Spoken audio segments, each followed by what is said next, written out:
Archbishop Shaw before starring at Ole Miss. Of course, he played for his hometown New Orleans Saints from 1987 to 1990. Also played in the alphabet soup, if you will, the CFL, the USFL, the AFL, the NIFL, and if he could find some other league, he'd play in that too. He hosts the John Fourcade Show Thursday night, 6 p.m. WHNO Channel 20 with Mike Detillier. Does a radio show as well on Sundays after Saints games on WGSO, 9:90 a.m. The Saints host the Miami Dolphins, of course, Monday night, 2 unbeaten teams next Monday night. Please give a warm Quarterback Club welcome to John Fourcade. John? Thanks, Kenny, and New Orleans Club. And Ronnie, you said in regards to Herb, what has LSU done? His checks have stopped right now that they deliver out for alumni guys. So he's done getting his paycheck from playing those days. And I didn't know that we were dressing alike today. If I'd have known that, I would have worn my LSU shirt, which, I do wear LSU shirts on Saturday, and I'm getting ripped for that, folks, because I do an LSU football game show on the internet called Coach's Cabana. And I must dress in LSU attire. And I asked them when they first hired me, why am I wearing LSU and doing LSU games when I went to Ole Miss? And so I've taken a beating on that. But it's been great. I do LSU, and I want to say to these guys sitting here, LSU is phenomenal. I do their games, and trust me, it's one heck of a football team. And I suspect them to be in the hunt for the championship when it comes down to the end of the season. Warren Easton. Many traditional years. Known when I was at Shaw High School, my coach went to Warren Easton, so I know a lot about Warren Easton. And Coach Tulane, I'm glad to see CJ's doing a phenomenal job, and I know CJ, and it was a rough weekend for Tulane, but look, they're getting there, and my hat goes off to all you guys up front here at your universities and high schools. As far as the Saints, so much easier to sit up here and talk after a win. Prior to the win yesterday was 2 sloppy wins, and I say sloppy wins. Offensively, not getting the job done, I think, until yesterday. I think yesterday the offense showed up a little bit, did some things offensively for 3 quarters. I want to say 3 quarters, but we all got to be honest with ourselves. The defense is what's got them at 3-0. And, with Rob Ryan and his 2 twins, I'm talking about his pregnancy twins, he's the reason why these guys are here right now at 3-0. Going to play Monday Night Football against another 3-0 team, and what more could you have coming to the Superdome Monday night? 2 3-0 football clubs coming in here. And you look back on the way the Saints got to 3-0, and we're still looking for that running game. And, Kendall's sitting back there. He knows what it takes to have a running game.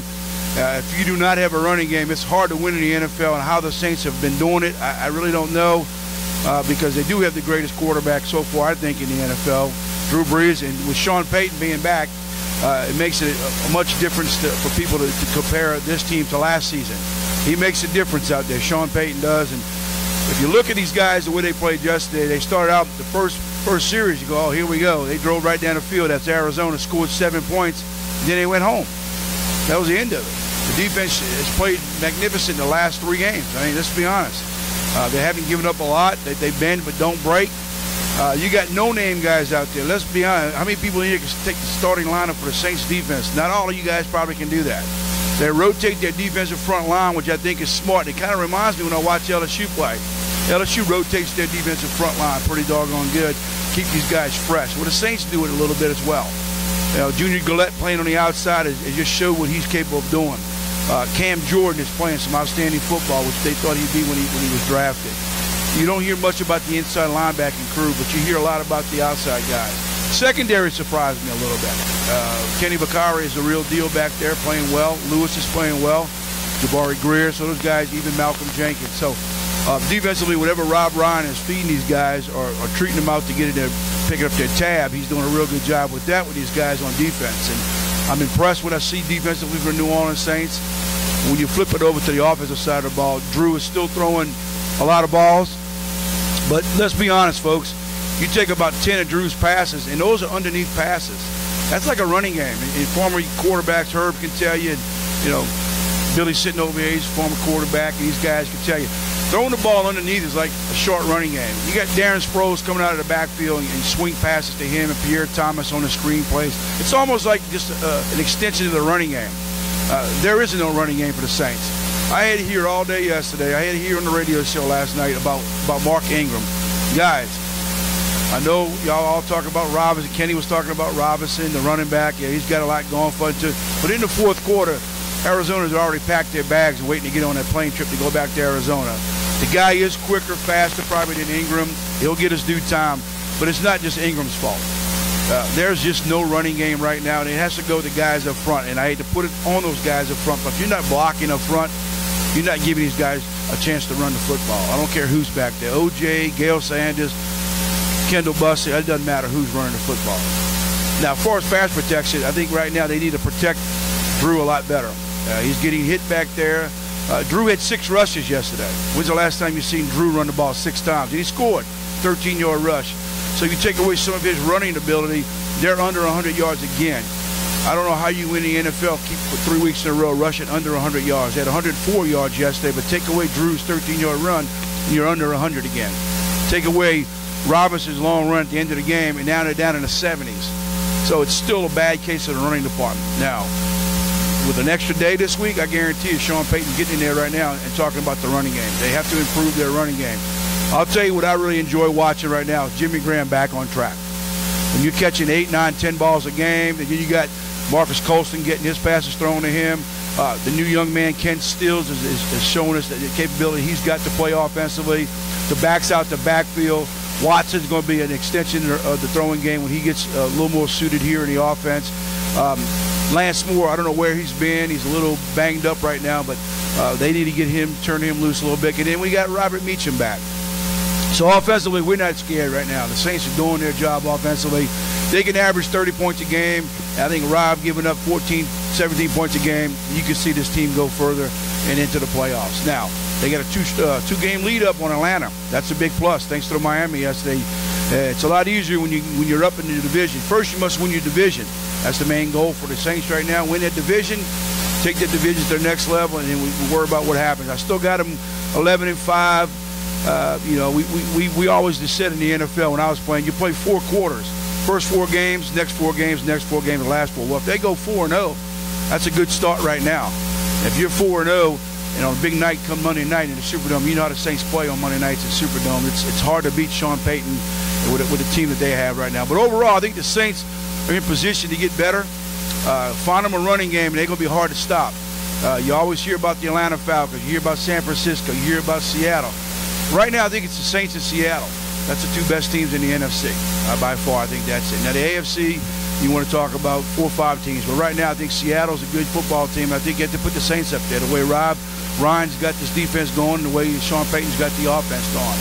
With that, I'm going to open it up for some questions in regards to the Saints. Or what do I know? They were talking about high school football. Look, I got Rummel Raiders. I know I didn't go to Rummel, went to Shaw. But I had a little nephew, started his first football game the other night at Rummel in bad weather up at Acadiana, 6th-ranked team. It's my brother's son, Keith. He threw 4 touchdowns the other night for his first start ever. I mean, he ain't but a 5'11", 170 pounds, soaking wet, gets out there. And after the game was over, I had a chance to tell him, I said, look, I never threw 4 touchdowns in high school, period.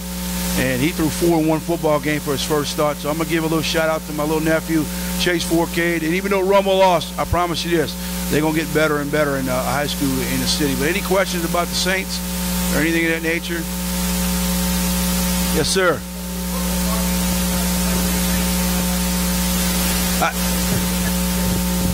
That was a good question, because the question Mark Ingram talked about possibly being traded. I don't know if it was Mark Ingram, more or less, maybe his agent saying something like that, because first and foremost, you don't go say that before a football game. Come out and announce you want to be traded. You might mention it during the week, but it came out, like you said, about an hour before the game. Mark Ingram is considering asking for a trade. You know, you knew coming into this when the New Orleans Saints offense, you're not going to be Peterson, you know, Adrian Peterson. You're not that Steven Jackson. You're a running back by committee. That's what Sean Payton wants here. And so if you look what already happened in Cleveland, Trent Richardson was traded after 1 year in Cleveland. They feel they can go out and get 3rd, 4th, 5th round free agent running backs. They're out there. People are starting now to use 3 running backs by committee. If he wants to get traded, then he needs to hold that conversation with Sean Payton and those guys behind closed doors. Who would want him? I think some teams would take him, but the big factor is the Saints drafted him number 1. How high up of a draft pick are you going to offer the New Orleans Saints, or were you willing to give? And I said yesterday, traded for a lineman in the draft pick. You know, if you can get a good offensive lineman in a draft pick, trade him. If that's the situation you see from Sean Payton's standpoint. If the Robinson kid can step in and play, make the trade. I mean, somebody out there will want a Mark Ingram. He's fresh, he's young, he's not really beaten up. So we'll see how that rolls. Any other questions? I mentioned it last week. What about Turner that Atlanta let go? He's a big, strong running back. Hurt us a lot. Okay, so what about a guy like that coming in? Well, for the Saints to go, I think the Saints are happy with their running back game. I don't think it's the running backs. I mean, that's my belief. Maybe I'm wrong. I don't feel it's the Saints running back. I think it's their scheme. And when I say scheme, I think it's their blocking scheme up front. Do they run a man-to-man blocking scheme, or do they run a zone blocking scheme? If they're running one or the other, you can't do them both. You got to basically have, you either got to be the old Colts days when Peyton was there. They ran a zone reach blocking game. That's not, I believe, what they're running. I think they're running more of a man-to-man, and they're just getting beat up front. Let's be honest. I don't think their front five guys are as good as most front five guys in the NFL from a running standpoint. They got a lot of new faces. When they won the Super Bowl, they had a pretty decent running game. But remember, look at the starters. The right tackle didn't start the Super Bowl. The right guard started the Super Bowl. The center didn't start the Super Bowl. The left guard didn't start the Super Bowl, nor did the left tackle. 4 of your 5 guys did not start in the Saints Super Bowl. So these are all new guys. Some are just not very good at run blocking. Some are better at pass blocking. So as far as bringing another running back in there, I don't think it's bringing another running back. I think you have good running backs here. I just don't think you have the help up front right now. And that's why I feel like they need to go and do something with this. All they got to do is average about 125 to 130 yards a game, and that'll help drop Drew's throwing from 46. He can throw 1 to 40 passes a game, but that's what I'm saying. They like to throw the short passing game as a running game for them. If you watch them, they do throw the short slants, the swing passes, to get the ball to running backs out the backfield. That's almost classified as a running play. Anyone else? This Miami team coming in, John, is pretty doggone good. Well, they got a good quarterback. Ryan Tannehill, Texas A&M, former Texas A&M player. He's played really well. He's been under the radar because you talk about the Luck and the RG3s and the Wilsons and Kaepernick and those guys. You don't really talk about Ryan Tannehill, but they're 3-0. But I think they won a lot of it because of their defense. They have a real solid defense. They don't turn the ball over much there in Miami. It's a team that's under the radar. They'll fight with New England for that division over there. It's not going to be a cakewalk for the Saints coming in there. These guys are 3-0. You kind of wish they would have lost yesterday, come in a little down when they play a close game. But then again, they won. They took care of Atlanta. That helps the Saints too. So it's a situation. 2 good 3-0 teams, but I really believe the Saints coming in the Superdome on a Monday night. And you know as well, Ronnie, from your commercials, how fired up everybody is around town. And on a Monday night kickoff or the opening of a Superdome or whatever it may be, this team is always fired up when the prime time, like when the lights go on, Sean Payton and Drew sort of shine. Any other questions? All right, once again, thanks for being here, and see y'all guys on another time.